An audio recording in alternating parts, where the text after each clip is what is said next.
Hi there, my name is Jan Usher. I'm a curator at the National Library of Scotland and was recently a curator of the banned books exhibition.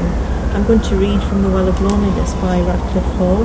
It was published in 1928 and it's about lesbianism, or as it was called then, sexual inversion.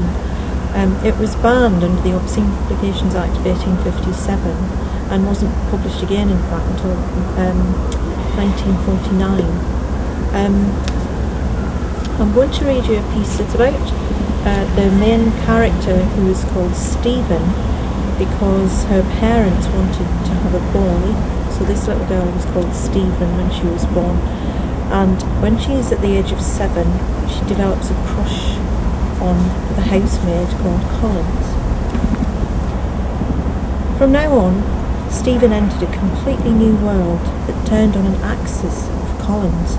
A world full of constant, exciting adventures, of elation, of joy, of incredible sadness, but withal a fine place to be dashing about in like a moth who is courting a candle. Sometimes Collins would play up, especially to Lord Nelson. "My, but you do look fine," she would exclaim. And then to the cook, "Do come here, Mrs. Wilson. Doesn't Miss Stephen look exactly like a boy? I believe she must be a boy with them shoulders and them funny gawky legs she's got on her."